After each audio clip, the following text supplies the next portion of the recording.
यदि बहुत सारे ब्लॉक मिलकर एक ट्रेन बनाते हैं और इस ट्रेन का एक्सलेशन निकालना हो तो उसको निकालने के लिए ट्रेन पर लगने वाला टोटल फोर्स निकालते हैं और उसको डिवाइड कर देते हैं ट्रेन के मास से।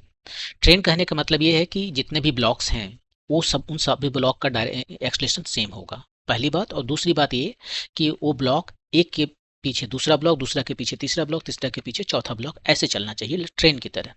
तो इस पर्टिकुलर केस में यहाँ पर आपके पास दो इंजन है।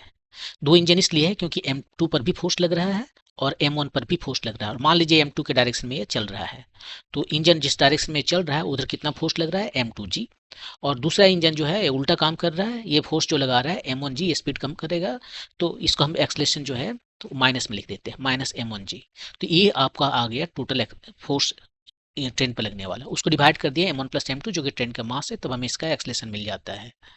अगला एग्जाम्पल है जिसमें M2 एक इंजन है और M1 एक डब्बा है। डब्बा इसलिए क्योंकि एक्सलेशन के डायरेक्शन में M1 कोई फोर्स नहीं लगा रहा है, तो इस ट्रेन पर जो फोर्स लग रहा है वो इंजन केवल लगा रहा है, वो हो गया M2G। और इसको यदि हम डिवाइड कर देते हैं इसके मास से तो हमें मिल जाता है इसका एक्सलरेशन।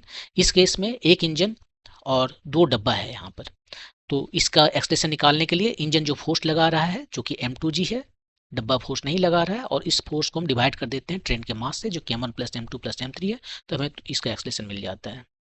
इस एग्जाम्पल में दो ठो इंजन है, M2 के डायरेक्शन में ट्रेन चल रही है, M2 के डायरेक्शन में ट्रेन चल रही है, और M2 इस पर जो फोर्स लग रहा है वो M2G है, और M1 पर जो फोर्स लग रहा है M1G साइन थीटा है, और ये एक्सलेशन को अपोजिट डायरेक्शन में है।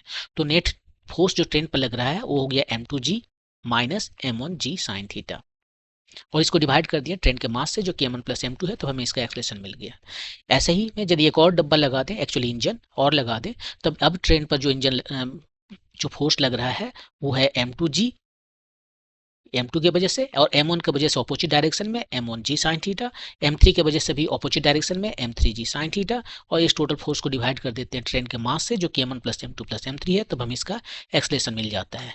इस एग्जाम्पल में फ्रिक्शन है, बगैर फ्रिक्शन के M1 एक डब्बा था और M2 एक इंजन था, लेकिन अब फ्रिक्शन के होने की वजह से M1 जो है वो भी एक इंजन बन गया, लेकिन उल्टा काम कर रहा है, जिधर इसको चलना चाहिए उधर न चलकर अपोजिट डायरेक्शन में फोर्स लगा रहा है। तो इस पर नेट फोर्स कितना हुआ, इंजन ने जो फोर्स लगाया है M2G, और ये जो इंजन है उल्टा फोर्स लगा रहा है वो इसलिए माइनस म्यू M1G। इसको डिवाइड कर दिए ट्रेन के मास से M1 प्लस M2, तब इसका एक्सलेशन मिल गया है। नेक्स्ट वीडियो में आपको हम बताएंगे कि इस तरह के केसेस में टेंशन इमीडिएटली कैसे निकालें।